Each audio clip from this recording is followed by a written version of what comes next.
तो जी शुरुआत करते हैं आज के लेक्चर की। आज के लेक्चर कंटिन्यू करने से पहले हम ये देखेंगे कि प्रीवियसली हम लोग लेक्चर के अंदर क्या क्या काम कर रहे थे। हम लोगों ने बात की थी सॉफ्टवेयर प्रोसेस मॉडल के बारे में। सॉफ्टवेयर प्रोसेस मॉडल क्या होता है, उसके बाद हम लोगों ने देखा था कि वाटरफॉल मॉडल क्या होता है प्रिस्क्रिप्टिव मॉडल्स के अंदर। उसके बाद हम लोगों ने वी मॉडल पढ़ा था।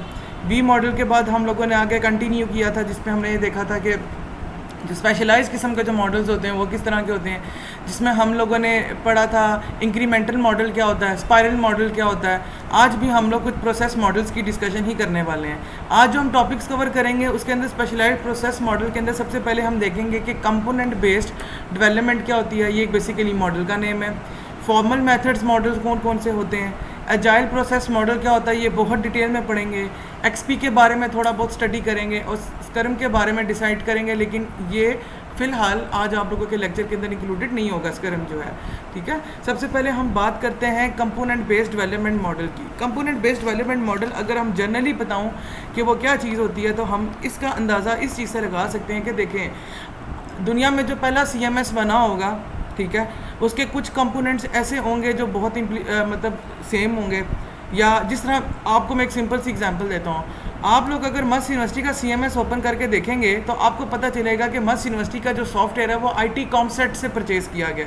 अगर आप उसकी नीचे वाली टैग लाइन पढ़ेंगे तो आपको इस चीज़ के बारे में पता चलेगा, ठीक है। तो हम लोगों ने क्या किया है कि कॉमसेट्स यूनिवर्सिटी के जो कंपोनेंट्स थे उसको पिक करके अपना एक सॉफ्टवेयर डेवलप किया है। तो हम ये कह सकते हैं कि कंपोनेंट बेस्ड डेवलपमेंट मॉडल वो मॉडल होता है जिसके अंदर हम लोग रीयूजेबिलिटी को मद्देनज़र रखते हैं। यानी हम लोग क्या करते हैं कि जो हमारा मॉडल होता है उसको अपने मकासद के लिए इस्तेमाल करने के लिए किसी दूसरी जगह से पिक करते हैं। इसकी एक बहुत छोटी सी मिसाल इस तरह दी जा सकती है कि एक सॉफ्टवेयर है जो हम लोग कैलकुलेटर बना रहे हैं, तो हम लोग क्या करते हैं कि इंटरनेट से उसकी कोडिंग उठाते हैं और उसके अंदर थोड़ा बहुत चेंज करके उसको अपना कैलकुलेटर बना लेते हैं। तो ये एक छोटी सी या कह सकते हैं बड़ी एक एग्जांपल है जिसमें हम कंपोनेंट बेस्ड मॉडल की डिस्कशन करते हैं। अब देखते हैं कंपोनेंट बेस्ड मॉडल में हमारे पास स्टेप्स क्या क्या आते हैं। सबसे पहला क्या होता है कि जो कंपोनेंट है वो अवेलेबल होना चाहिए, जो आप जिसको यूज़ करते हुए आप कोई सॉफ्टवेयर बनाने लगे हैं, और वो कंपोनेंट जो है वो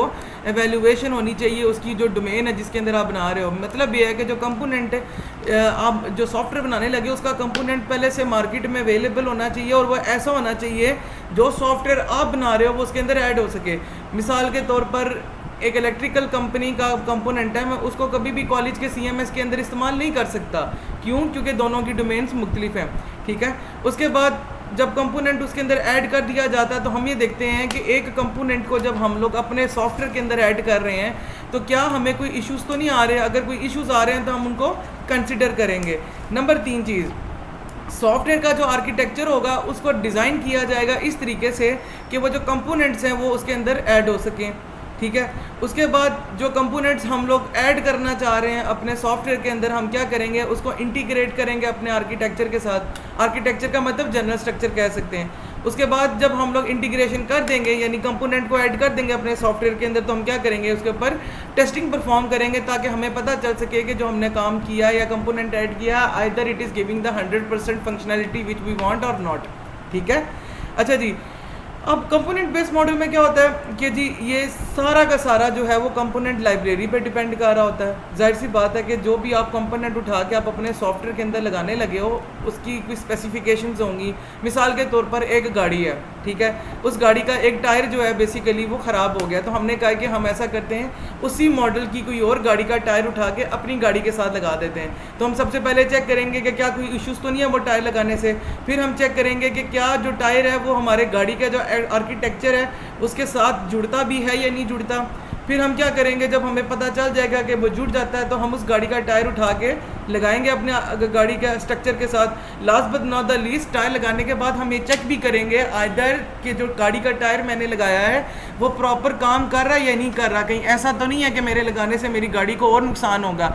और उसके बाद हम ये देखते हैं कि जो लाइब्रेरी यानी जो उसकी स्पेसिफिकेशन है उसके ऊपर डिपेंड करता है कि जो हम कंपोनेंट ऐड कर रहे हैं वो सही है या गलत है, ठीक है।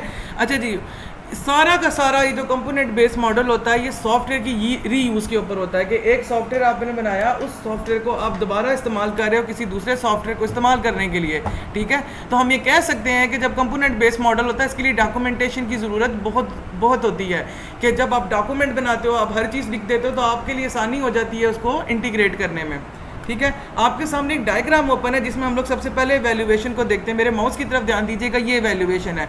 एवेल्यूएशन में हम सबसे पहले कंपोनेंट को फाइंड करेंगे कि क्या वो कंपोनेंट मार्केट में कहीं एग्जिस्ट करता है। जैसे अगर हम CMS की बात करें तो हम लोग ये कर सकते हैं कि जो अटेंडेंस का सिस्टम है, हम देखते हैं कि कौन कौन सी यूनिवर्सिटीज़ हैं जो बेसिकली पहले से ही अटेंडेंस के सिस्टम पर चल रही हैं, ठीक है। मैं फॉर एग्जाम्पल 4 यूनिवर्सिटी सेलेक्ट कर लेता हूँ, ठीक है। उसके अंदर से कोई एक यूनिवर्सिटी सेलेक्ट करता हूँ जिसके कंपोनेंट को मैंने अपने सॉफ्टवेयर के अंदर ऐड करना है, ठीक है। उसके बाद मैं क्या करूँगा, मैं उसको अडॉप्ट करूँगा यानी उसकी इम्प्लीमेंटेशन करूँगा। उसके बाद क्या करूँगा, मैं उसको इंटीग्रेट करूँगा दूसरा जो मेरा सॉफ्टवेयर चल रहा था पहले से उसके साथ, यानी हमारे CMS के साथ। लास्ट में टेस्टिंग परफॉर्म करूँगा either the integrated component with the software is working properly और नॉट। अब हम आते हैं सामने डेवलपमेंट प्रोसीजर के ऊपर। जब हम कोई फाइंड करेंगे, कोई चीज़ कंपोनेंट फाइंड करेंगे तो जाहिर सी बात है उसका एनालिसिस तो करेंगे ना कि वो चीज़ ठीक है या नहीं है। जब मैंने डिज़ाइन सेलेक्ट कर दिया तो मैं क्या करूँगा, उसका डिज़ाइन बनाऊँगा।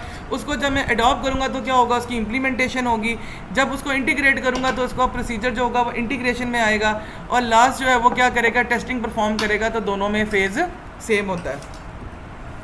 फॉर्मल मेथड्स, लफ्ज़ फॉर्मल का लफ्ज़ होता है एक बाय डिफ़ॉल्ट हम जिस चीज़ को कहते हैं,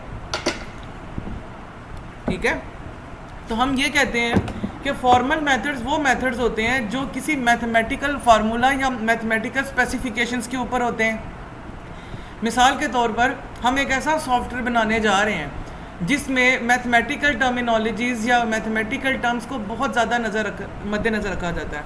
फॉर्मल मेथड्स मॉडल्स उस जगह अप्लाई होते हैं जहाँ पर हमारे लिए सेफ्टी बहुत मैटर करती हो। मिसाल के तौर पर मैं एक ऐसा सॉफ्टवेयर बना रहा हूँ जो एयरलाइन ट्रांसपोर्ट सिस्टम के लिए इस्तेमाल होगा, एयर ट्रैफिक सेफ्टी बोर्ड के लिए। और मैं ये कहता हूँ कि अगर जहाज़ if aeroplane for example 2000 latitude से ऊपर चला जाए तो मुझे अलर्ट जारी कर दो। तो बेसिकली मुझे एक ऐसा मॉडल चूज़ करना है जिसके अंदर मैथमेटिकल स्पेसिफिकेशन बहुत ज़्यादा हो सॉफ्टवेयर को चलाने के लिए। जब इस तरह का कोई सॉफ्टवेयर आएगा तो हम क्या करेंगे, उसके लिए फॉर्मल मेथड्स मॉडल इस्तेमाल करेंगे, ठीक है। अच्छा जी, इसमें होता क्या क्या, सबसे पहले तो एक सेट ऑफ एक्टिविटीज़ होती हैं जो क्या करती हैं, किसी मैथमेटिकल स्पेसिफिकेशन को मद्देनज़र रख के कोई कंप्यूटर सॉफ्टवेयर बनाया जाता है, जो मैंने अभी आपसे बात की। नंबर 2 कि क्या करता है सॉफ्टवेयर इंजीनियर, पहले स्पेसिफाई करता है, फिर डेवलप करता है और फिर उसकी वेरिफिकेशन करता है कंप्यूटर बेस्ड के बेसिकली वो मैथमेटिकल फार्मूलाज के ऊपर चला कर चेक करता है आइदर के जो मैंने सॉफ्टवेयर बनाया या मैंने कंपोनेंट बनाया it is according to the standard of the user और नॉट, ठीक है। नंबर 3 चीज़, देयर इज़ पॉसिबिलिटी कि उसके अंदर गलतियाँ हो सकती हैं, एम्बिग्विटी हो सकती है, इनकम्प्लीटनेस हो सकती है, ठीक है। तो मैंने ये बोला कि देयर इज़ चांसेस कि गलतियाँ हो सकती हैं, इनकम्प्लीटनेस हो सकती है और इनकन्सिस्टेंसी हो सकती है मेरे सॉफ्टवेयर के अंदर। और जब मैं फॉर्मल मेथड्स अप्लाई करूँगा, मिसाल के तौर पर एक वैल्यू मेरे पास आती है 3.14, जबकि मैथमेटिकल टर्मिनोलॉजी जो लगाता हूँ, मैथमेटिकल चेकिंग लगाता हूँ, वो कहता है कि जब 3.1 होगा तब ही ये सॉफ्टवेयर एक्सेप्टेड होगा। तो इस तरह के जो इश्यूज होते हैं जब हम फॉर्मल मेथड्स लगाते हैं या फॉर्मल मेथड मॉडल लगाते हैं तो उसकी वजह से क्या होता है कि ज़्यादा आसानी से हम लोग उसकी इवैल्यूएशन कर सकते हैं, ठीक है। इसकी जो सबसे अच्छी चीज़ होती है कि हम लोगों को जो सॉफ्टवेयर मिलता है वो डिटेक्ट फ्री होता है, मतलब उसके अंदर कोई एरर नहीं होता क्योंकि हम लोग स्पेसिफाई कर देते हैं हर चीज़ को। जिस तरह मैंने आपको मिसाल दी कि एयर ट्रांसपोर्ट सेफ्टी बोर्ड के अंदर क्या होता है कि 2000 की लैटीट्यूड के ऊपर जहाज़ नहीं जाना चाहिए, अदरवाइज क्रैश लैंडिंग का डर होता है। तो हम सॉफ्टवेयर इस तरीके का बनाएंगे और उसकी टेस्टिंग या उसका मॉडल इस तरीके से बनाएंगे कि जब वो 2000 का एक अमाउंट आए तो उसके बाद सॉफ्टवेयर जो है वो एरर दे दे और उसके ऊपर जाने ना दे एयरप्लेन को, ठीक है। तो हम ये कह सकते हैं कि जो हमारा फॉर्मल मेथड्स मॉडल होता है उसके अंदर हमारा जो सॉफ्टवेयर होता है वो हमेशा डिटेक्ट फ्री होता है, कि उसके अंदर डिटेक्शन जो होती है वो बहुत अच्छी होती है और इसकी वजह से क्या होता है, बग्स नहीं आते, ठीक है। इस तरह के जो सॉफ्टवेयर्स होते हैं वो बेसिकली किसी भी चीज़ का जो सेफ्टी क्रिटिकल सिस्टम्स होते हैं, for example national disaster safety boards वाले जो होते हैं, या मिसाल के तौर पे एयर ट्रांसपोर्ट सेफ्टी बोर्ड वाले जो होते हैं, या मिसाल के तौर पे नासा वाले, पाकिस्तान एटॉमिक एनर्जी वाले, जब वो कोई सॉफ्टवेयर बनाएंगे तो वो इस चीज़ को बहुत मद्देनज़र रखेंगे कि किसी भी एक लफ्ज़ की या एक चीज़ की गलती ना हो, तो उसके लिए फॉर्मल मेथड्स यूज़ किए जाते हैं। अच्छा जी, फॉर्मल मेथड जब आप यूज़ करते हैं तो एक बहुत बड़ा इशू ये आता है कि ये बहुत ज़्यादा टाइम कंज्यूम करते हैं। क्यों? क्योंकि हर चीज़ की एक पैरामीटर है कि इसकी वैल्यू इतनी होगी तब एक्सेप्टेड होगा, इसकी वैल्यू इतनी होगी तब एक्सेप्टेड होगा, ठीक है, या ये चीज़ ए कैटेगरी में आएगी या बी कैटेगरी में आएगी तब ही एक्सेप्टेड होगा, ठीक है। नंबर 2, बहुत एक्सपेंसिव है। क्यों? क्योंकि जो सॉफ्टवेयर डेवलपर होता है, जैसे सॉफ्टवेयर प्रोग्रामर होता है, उसको मैथमेटिकल टर्मिनोलॉजीज़ के बारे में इतना पता नहीं होता, तो ऑब्वियसली बात है ही had to hire someone who can tell him कि ये इसके फार्मूलाज हैं, ठीक है। अच्छा जी, चूँकि बहुत कम सॉफ्टवेयर हैं, इंजीनियर्स होते हैं जो बेसिकली, मैंने आपको पहले भी बात बताई कि जिनका जो बैकग्राउंड होता है वो नेसेसरी मेथड्स के ऊपर होता है, इसीलिए उन सॉफ्टवेयर इंजीनियर्स को इस बात की ट्रेनिंग देना कि ये फार्मूलाज हैं और इन पे ही अप्लाई करते हुए आपने सॉफ्टवेयर बनाना है, ये बड़ा मुश्किल काम है, ठीक है। अच्छा जी, एक जो और बड़ा मुश्किल काम है इसके अंदर, सॉफ्टवेयर के अंदर, वो ये है कि अगर हमारा जो कस्टमर है वो अनसोफिस्टिकेटेड है तो उसकी जो कम्युनिकेशन होती है उसमें इश्यूज़ आते हैं। मिसाल के तौर पे अगर मैं फॉर्मल मेथड यूज़ करता हूँ, कस्टमर मुझे कहता है कि नहीं यार, अगर 3010 के ऊपर भी लैटिट्यूड चला जाए जहाज़ का तो फिर भी एक्सेप्टेड है, लेकिन हमारा फॉर्मल मेथड ये कहता है कि 3000 से ऊपर नहीं जाना चाहिए, तो उस सूरत के अंदर बेसिकली क्या होता है, बहुत इश्यूज आएंगे। नेक्स्ट है यूनिफाइड प्रोसेस। यूनिफाइड प्रोसेस के अंदर अगर आप चेक करेंगे, माउस मेरा देखें, ये कम्युनिकेशन से शुरू करेंगे, फिर प्लानिंग होती है, फिर मॉडलिंग होती है, फिर कंस्ट्रक्शन होती है, फिर डेवलपमेंट होती है, सब कुछ ठीक है। आप लोग सोच रहे हो कि इसके अंदर है क्या फिर यूनिफाइड प्रोसेस के अंदर? यूनिफाइड प्रोसेस कहते तो इसको है, लेकिन इसके अंदर ये 4 चीज़ें भी आती हैं: इंस्पेक्शन, इलेबोरेशन, कंस्ट्रक्शन और ट्रांजिशन। और उसके बाद जब इंक्रीमेंट होगा तो हम उसको प्रोडक्शन के साथ नाम देंगे। अब हम ये देखते हैं कि बेसिकली ये चीज़ें करती क्या हैं। इंस्पेक्शन फेज़ में क्या चीज़ें होती हैं? हम डॉक्यूमेंट बनाते हैं, इसके अंदर यूज़ केस मॉडल्स बनाते हैं, बिजनेस केस मॉडल्स बनाते हैं, रिस्क देते हैं हमारे पास क्या क्या। तो इंस्पेक्शन में बेसिकली हम चीज़ों को इंस्पेक्ट करते हैं फेजेस के अंदर। इलेबोरेशन फेज़, इलेबोरेशन फेज़ में क्या होता है, हम उनके मॉडल्स बनाते हैं, डिज़ाइंस बनाते हैं, आर्किटेक्चर बनाते हैं, हम ये चेक करते हैं कि हम लोगों को कौन सा प्लान यूज़ करना है, हम लोग ये देखेंगे हम लोगों ने कौन सा सॉफ्टवेयर यूज़ करना है, हमने देखेंगे कि हम लोगों ने कौन सी प्रोग्रामिंग लैंग्वेजेस यूज़ करनी है। अच्छा जी, हम ये भी देखेंगे कि इसके क्या क्या फ़ायदे हो सकते हैं, क्या क्या नुकसान हो सकते हैं, हम लोगों ने कौन सा तरीका इख्तियार करना है। तो ये हमारा क्या होता है, यूनिफाइड प्रोसेस के अंदर आता है। कंस्ट्रक्शन फेज़, यानी हम लोग इस जगह पहुंच गए। कंस्ट्रक्शन फेज़ में क्या होगा? कंस्ट्रक्शन फेज़ में ये चीज़ होती है कि अब हम लोग क्या करते हैं, सॉफ्टवेयर को कंस्ट्रक्ट करना शुरू करते हैं, बनाना शुरू करते हैं। तो हम क्या करेंगे, डिज़ाइन मॉडल्स बनाएंगे, सॉफ्टवेयर के कंपोनेंट्स बनाएंगे कि हम लोगों को किन किन चीज़ों की ज़रूरत है। जब हमारा वो सारा काम मुकम्मल हो जाएगा तो फिर हम उस पर टेस्टिंग परफॉर्म करेंगे कि आइदर जो मैंने काम किया है वो सही है या नहीं है, क्या वो यूज़र की रिक्वायरमेंट्स के मुताबिक है या नहीं है। Last but not the least हम क्या करेंगे, उसके डॉक्यूमेंट्स भी बनाएंगे कि हाँ जी हमने टेस्टिंग कर दी, हमारा काम हो गया। लेकिन जाहिर सी बात है कि मैं उसके ट्यूटोरियल्स बनाऊंगा, मैं उसके कुछ मैनुअल्स बनाऊंगा, तब ही आगे एंड यूज़र को पता चल सकेगा ना कि मुझे उसको कैसे इस्तेमाल करना है। लास्ट फेज़ है हमारा ट्रांजिशन फेज़, ये वाला ट्रांजिशन आता है कंस्ट्रक्शन और डिप्लॉयमेंट के बीच में। ट्रांजिशन क्या काम करता है? ट्रांजिशन क्या करता है कि अब आपने सारा काम कर दिया, ठीक है, तो अब आपने क्या किया, जो आपने टेस्टिंग की है उसकी एक रिपोर्ट्स जनरेट करेंगे। आप देखेंगे हाँ मैंने सिस्टम पे जो टेस्टिंग की है either it is working properly और नॉट। नंबर 2 चीज़, मैं सिस्टम के अंदर कोई चीज़ इंक्रीमेंट करना चाहता हूँ, कोई नई चीज़ ऐड करना चाहता हूँ, तो either my software is compatible for that increment और not. Last but not the least हम देखेंगे कि जो हमारा जनरल यूज़र होता है, यानी जो बंदा जिसको मैंने सॉफ्टवेयर डिलीवर करना था, उसका फीडबैक क्या है, क्या फीडबैक उसका अच्छा है या बुरा है। अच्छा है तो ऑब्वियसली बात है मैं क्या करूँगा, इंक्रीमेंट करूँगा, उस चीज़ को ठीक करने की कोशिश करूँगा। तो जो प्रोडक्शन होता है बेसिकली हम क्या करते हैं, उसके अंदर इंक्रीमेंट करते हैं। तो अभी हम लोग बात कर रहे थे, हम लोगों ने ऑलरेडी 3 प्रोसेस मॉडल्स के बारे में डिस्कस कर दिया स्पेशलाइड में। सबसे पहले हमने लोगों ने कंपोनेंट देखा, जिसमें हमने बोला कि कंपोनेंट्स जो होते हैं पुराने, उनको रीयूज़ किया जाता है अपने सॉफ्टवेयर की डेवलपमेंट के लिए। नंबर 2 हम लोगों ने बात की थी यूनिफाइड प्रोसेस की, जिसके अंदर क्या था, ये कंस्ट्रक्शन इंस्पेक्शन वाली चीज़ें आ रही थी, ठीक है। तीसरा मुझे अब याद नहीं आ रहा क्या था, लेकिन चलो बाद में करते हैं। अच्छा जी, उसके बाद आप लोगों ने देखा था कि एजाइल सॉफ्टवेयर डेवलपमेंट लिखा होता है। तो हम देखते हैं कि एजाइल सॉफ्टवेयर डेवलपमेंट क्या चीज़ होती है, ठीक है। अभी तक हम लोगों ने जितने भी चीज़ें पढ़ी उसमें हम लोग यही चीज़ें देख रहे हैं कि किसी भी सॉफ्टवेयर को डेवलप करने के कौन से अच्छे तरीके हो सकते हैं, ठीक है। और जब हम लोग ये बना लेते हैं या हम कर लेते हैं तो हम दूसरों की मदद करते हैं कि यार अगर आप लोगों ने कॉलेज का CMS बनाना है या अगर आपने एयर ट्रांसपोर्ट सेफ्टी बोर्ड का सॉफ्टवेयर बनाना है या नादरा का डेटाबेस बनाना है, या अगर आपने मिसाल के तौर पर किसी और का डेटाबेस बनाना है, तो ये कंस्ट्रेंट्स हैं, ये स्ट्रक्चर्स हैं, अगर आप इसको यूज़ करोगे तो ज़्यादा अच्छे तरीके से सॉफ्टवेयर बिहेव करेगा आपका। तो हम लोगों ने अभी तक जितना भी काम किया, हम लोगों ने ये चीज़ बोली कि जो लोग होते हैं और उनकी इंटरेक्शंस होती हैं किसी भी प्रोसेस को लेके और टूल्स को लेके, वो क्या क्या हो सकती हैं। हमने ये बात की कि जो सॉफ्टवेयर होता है वो बेसिकली क्या होता है कि डिपेंड कर रहा होता है कि उसकी डॉक्यूमेंटेशन कितनी अच्छी है। सिंपल सी बात है, आप लोग वॉशिंग मशीन लेते हो डिजिटल और उसके अंदर उसका मैनुअल ही नहीं पढ़ा, डॉक्यूमेंटेशन ही नहीं पढ़ी, तो आपके लिए इसको अंडरस्टैंड करना बहुत मुश्किल होगा कि उसको आप कैसे यूज़ करते हो। Either if you use YouTube for that, लेकिन फिर भी ऑब्वियस सी बात है कि आप उसकी डॉक्यूमेंटेशन ही देख रहे हो यूट्यूब के ऊपर, ठीक है। Last but not the least कि अगर मिसाल के तौर पर हम ये भी चीज़ देखेंगे इसके अंदर कि अगर कोई कॉन्ट्रैक्ट के अंदर मसला आ जाए तो कस्टमर के साथ कोलैबोरेशन कैसे करनी होती है, ठीक है। एजाइल प्रोसेस मॉडल को डिस्कस करने से पहले सबसे पहले हम ये देखते हैं कि किसी भी प्रोजेक्ट की एजाइलिटी क्या चीज़ होती है।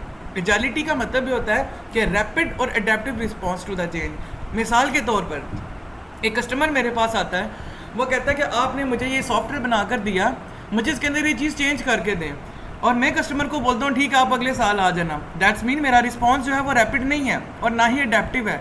तो मुझे एक ऐसा चेंज करना है, रिस्पॉन्स ऐसा देना है कस्टमर को चेंज के ऊपर कि वो रैपिड हो और दूसरा एडेप्टिव हो। नंबर 2, जितने भी लोग जो आपकी सॉफ्टवेयर डेवलपमेंट के अंदर रोल प्ले कर रहे हैं, आइदर वो आपका कस्टमर है, आइदर आपका प्रैक्टिशनर है, आइदर आप सॉफ्टवेयर डेवलपर हो, या आपका प्रोजेक्ट मैनेजर है, या आपकी कंपनी का एम्प्लॉय है, उनके बीच आपस में कम्युनिकेशन बहुत अच्छी होनी चाहिए।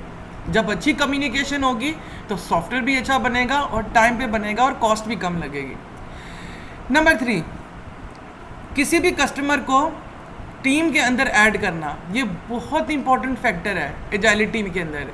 क्या करते हैं हम लोग, जो कस्टमर होता है उसको भी सॉफ्टवेयर डेवलपमेंट का एक पार्ट बना देते हैं। तो चूंकि वो कस्टमर हमारे सॉफ्टवेयर डेवलपमेंट का पार्ट बन जाता है, तो हमें रिक्वायरमेंट्स को क्लियर करवाना, उसको डिफरेंट फेजेस का आंसर्स चेक करवाना, डिफरेंट कंपोनेंट्स को चेक करवाना, उससे इंफॉर्मेशन लेना चीज़ों के बारे में आसान हो जाता है, ठीक है। जब कोई टीम ऑर्गेनाइज होती है, ठीक है, तो जो काम किया जाता है उसका जो कंट्रोलशिप होती है वो भी अच्छी होती है और जो काम किया जाता है वो भी अच्छा होता है, ठीक है। तो इन ऑल द, अगर हम जो ऊपर टर्मिनोलॉजीज को देखें तो हम फाइनली आता है कि जो एजाइलिटी होती है वो हमारा रैपिड होता है और इंक्रीमेंटल डिलीवरी होती है सॉफ्टवेयर की, कि तब्दीली करने के बाद जो हमारा रैपिड होना चाहिए, जल्दी तब्दीली करके देनी चाहिए, और नंबर 2 क्या होना चाहिए, एडेप्टिव यानी पिक करने वाला होना चाहिए। ऐसा भी ना हो सोल्यूशन निकालो जो हो ही ना सकता हो ज़िंदगी में। एजाइल प्रोसेस, एजाइल प्रोसेस का मतलब ये है कि अब आपने एजाइलिटी को तो देख लिया, कि अब हम देखते हैं कि एजाइल प्रोसेस क्या होते हैं। 2 मिनट दें मुझे। हाँ जी, एजाइल प्रोसेस को देखते हैं। एजाइल प्रोसेस क्या होता है, सबसे पहले ये चीज़ चेक की जाती है एजाइल प्रोसेस के अंदर कि कस्टमर को क्या रिक्वायर्ड है। हम क्या करते हैं, उन रिक्वायरमेंट्स के सिनेरियोज बना लेते हैं। मिसाल के तौर पर कस्टमर को 2 नंबरों को प्लस करने का भी चाहिए, फिर 2 नंबरों को माइनस करने का भी चाहिए, ठीक है। नंबर 2 चीज़ हमें ये पता होना चाहिए कि जो प्लान्स हम लोग बना रहे हैं, जो सिनेरियोज हम बना रहे हैं, शॉर्ट टर्म के लिए, ऐसा नहीं है कि सारी ज़िंदगी हमारे साथ चलेंगे। नंबर 3 चीज़ हम ये देखते हैं कि जो सॉफ्टवेयर को हम बार बार जो है जब आइटरेटिवली उसके अंदर तब्दीलियाँ करेंगे। मिसाल के तौर पर पहली बार हमने 2 नंबरों को प्लस किया, फिर हमने क्या किया, 2 नंबरों को माइनस करने का लिखा, फिर हम लोगों ने क्या किया, मल्टीप्लाई और डिवीजन। तो हम लोग ये क्या कर रहे हैं, ऐसा ऐसा करके एक बहुत बड़े सॉफ्टवेयर की कंस्ट्रक्शन का काम कर रहे हैं, ठीक है। Last but not the least इसके अंदर देखा जाता है कि जितनी ज़्यादा हम डिलीवरीज करेंगे इसका मतलब होगा कि सॉफ्टवेयर उतना इंक्रीमेंट करता जा रहा है, ठीक है। तो इस चीज़ को भी मद्देनज़र रखना होता है। और नंबर लास्ट चीज़ ये है कि चेंज या तब्दीली इस तरह की होनी चाहिए जो वाकई में काबिल भी हो, जिसको हम तब्दीली कर सकें। अब एजाइल प्रोसेस मॉडल के बाद साथ ही आ जाता है हमारा एक्सट्रीम प्रोग्रामिंग। एक्सट्रीम प्रोग्रामिंग जो है वो माइक्रोसॉफ्ट एक्सपी जो विंडो होती थी उससे रेलिवेंट होती थी, ठीक है। उसको प्रपोज किया था केंट बैग ने, जो क्या करते थे, एजाइल प्रोसेस को यूज़ करते थे। एक्सपी प्लानिंग में देखेंगे जी हमारे पास क्या क्या चीज़ें होती हैं। सबसे पहले एक्सपी प्लानिंग में सबसे पहले क्या होता है, यूज़र जो आपके पास आता है उसको तो नहीं पता होता ना कि हम लोगों ने किस तरह रिक्वायरमेंट्स देनी है, तो एक स्टोरी सुनाना शुरू करता है। आप क्या करते हो, एजाइल की जो टीम होती है वो बारी बारी देखना शुरू करती है, अच्छा जी यूज़र की ये रिक्वायरमेंट्स निकल रही हैं, और देखेगा, फिर क्या करेगा, वो हर एक रिक्वायरमेंट को क्या करेगा, एक कॉस्ट डिफाइन कर देगा। मिसाल के तौर पे कस्टमर मेरे पास आता, कहानी सुनाता कि भाई मेरा पास नहीं था कैलकुलेटर, मैं चाहता हूँ आप मुझे कैलकुलेटर बना कर दें, तो मैं क्या करता हूँ कि मैं असाइन कर देता हूँ कॉस्ट उसको एक, ठीक है। उसके बाद मैं क्या करता हूँ कि जितनी भी मैंने रिक्वायरमेंट्स इकट्ठी की मैं उन सबको एक ग्रुप में डाल देता हूँ और मैं क्या कर देता हूँ कि एक एक इंक्रीमेंट करके उसको मुकम्मल करने की कोशिश करता हूँ, ठीक है। नंबर तीन चीज़ ये है कि जो डिलीवरी डेट होती है उस पर मुझे कमिटमेंट देनी होती है कि अगर सर एक हफ्ते बाद या एक महीने बाद आपको डिलीवरी हो जाएगी तो इसका मतलब है कि मुझे उस पर कमिटमेंट शो करनी है, ठीक है। उसके बाद जो पहला इंक्रीमेंट होता है, तो जो भी पहला इंक्रीमेंट होता है या जो भी चीज़ हम पहले दिखा देते हैं, ठीक है, उसके वो चीज़ क्या करती है, लीड करती है, आगे बताती है कि डिफरेंट डिलीवरी डेट्स क्या होंगी इंक्रीमेंट्स ऐड करने के बाद। मिसाल के तौर पर मैंने 2 नंबरों को प्लस करने का कैलकुलेटर का शो करवा दिया कस्टमर को, तो अब मैं उसके बाद ही डिसाइड कर सकता हूँ कि मुझे आगे 2 नंबरों को माइनस करने का डिलीवरी डेट क्या देनी है, 2 नंबरों को मल्टीप्लाई करने की डिलीवरी डेट क्या देनी है और 2 नंबर को डिवाइड करने की डिलीवरी डेट क्या देनी है, ठीक है। एक्सपी प्लानिंग के बाद आता है एक्सपी डिज़ाइन। आप प्लानिंग एक्सपी के साथ इसको कंफ्यूज मत करो। आप ये देखो कि प्लानिंग का मतलब क्या होता है, उसके फेजेस देखो क्या होते हैं। इसी तरह डिज़ाइन का देखो, सबसे पहले वो KIS प्रिंसिपल को इस्तेमाल करता है। ये KIS प्रिंसिपल जो है चैप्टर नंबर 8 के अंदर डिस्कशन है, लेकिन यहाँ पर अभी हम सिर्फ ये देखेंगे कि KIS प्रिंसिपल क्या चीज़ होती है। आप लोग सिंपल अगर पेपर में आए तो आप ये लिख दे कि KIS प्रिंसिपल को वो इस्तेमाल करता है। नंबर 2 चीज़, जो डिफरेंट प्रॉब्लम्स होती हैं, जो मुश्किल प्रॉब्लम्स होती हैं या ऐसी प्रॉब्लम्स जो बहुत कॉम्प्लेक्स होती हैं, उनके लिए स्पाइक सॉल्यूशंस दिए जाते हैं। ये बेसिकली एक प्रोटोटाइप है, एक डिज़ाइन है जो पहले से ही बना हुआ है, चैप्टर नंबर 8 के अंदर डिस्कस्ड है। आप लोग भी बस स्पाइक सॉल्यूशंस लिख दें, ठीक है। और क्या किया जाता है कि इनकरेज किया जाता है इस चीज़ को कि बार बार चीज़ें तब्दील करने से हमारा प्रोग्राम का डिज़ाइन एक तो चेंज नहीं होगा और वो अच्छा हो जाएगा। एक्सपी डिज़ाइन के बाद कोडिंग आती है, तो हम इसको एक्सपी कोडिंग बोल देते हैं। एक्सपी कोडिंग में क्या करते हैं, जाइल टीम क्या करती है, वो क्या करती है, देखती है कि जी पहले तो मैंने कौन सा मेथड यूज़ करके कंस्ट्रक्ट करना है या बनाना है अपने सॉफ्टवेयर को, और नंबर 2 चीज़ ये क्या है कि जब मैंने बना लिया तो मैं उसके ऊपर यूनिट टेस्टिंग परफॉर्म करूँगा। सबसे पहले कोड करने से पहले भी टेस्टिंग होती है जिसमें हम चेक करते हैं इधर जो हम काम करने जा रहे हैं वो ठीक है या गलत है, और एक जो होती है टेस्टिंग जो होती है वो कोड करने के बाद की भी होती है, ठीक है। Encourages pair programming. Pair programming का मतलब ये होता है कि जो आप प्रोग्राम कर रहे हो वो, और उसके साथ अगर कोई दूसरा थर्ड पार्टी इंटीग्रेट करोगे तो वो, मिसाल के तौर पर अगर एक यूनिवर्सिटी का CMS था जो कॉम सेट्स में यूज़ हो रहा था, तो उन्होंने पेयर प्रोग्रामिंग करके हमारा भी एक सॉफ्टवेयर बनाकर दे दिया जो हम मस्ट का CMS यूज़ कर रहे हैं। तो ये चीज़ इसकी कंपैटिबिलिटी चेक करते हैं। एक्सपी टेस्टिंग का मतलब होता है चीज़ों को टेस्ट करना। तो हम क्या करते हैं, बारी बारी हर चीज़ की टेस्टिंग को लाजमी चेक करेंगे। नंबर 2 चीज़ हम क्या करते हैं, हम चेक करते हैं कि जो टेस्ट एक्सेप्ट हो गए हैं यानी क्लियर हो गए हैं, वो क्या है कि कस्टमर ने जो चीज़ बोली थी उसके मुताबिक है, और जो कस्टमर को चाहिए था वो उसको वो नज़र आ रहा है, वो फंक्शनैलिटी उसको करते हुए नज़र आ रही है या नहीं आ रही, ठीक है। तो अभी तक हम लोगों ने जितनी भी एक्सपी प्रोग्रामिंग पढ़ी है उसके अंदर हम लोगों ने बेसिकली यही सब चीज़ें पढ़ी हैं। प्लानिंग में अगर जाएंगे, दोबारा मैं रिपीट ही कर रहा हूँ, ये कोई नई स्लाइड नहीं है। इसके अंदर क्या हो रहा है, मैं यूज़र की स्टोरियों को ले रहा हूँ, फिर मैं क्या करता हूँ, डिज़ाइन में जाके सबसे पहले CRC कार्ड्स यूज़ करता हूँ और स्पाइक प्रोटोटाइप्स इस्तेमाल करता हूँ जो मैंने बात की। कोडिंग में आता हूँ तो मैं क्या करता हूँ, मैं पेयर प्रोग्रामिंग कर लेता हूँ, और अगर उसके अंदर कोई चीज़ इशू हो रहा हो तो रीफैक्टरिंग कर लेता हूँ। वापस आता हूँ टेस्टिंग में, क्या करता हूँ, यूनिट टेस्टिंग करता हूँ, कॉन्टीन्यूस इंटीग्रेशन करता हूँ कि अगर कोई चीज़ नहीं ऐड करनी है तो उसके अंदर कर लूँ, और उसके बाद मेरा सॉफ्टवेयर क्या हो जाता है, रिलीज़ हो जाता है, ठीक है। तो ये वो सारा लेक्चर था जो आज आप लोगों ने करना था। कल लेक्चर में मुलाकात होती है आप लोगों से।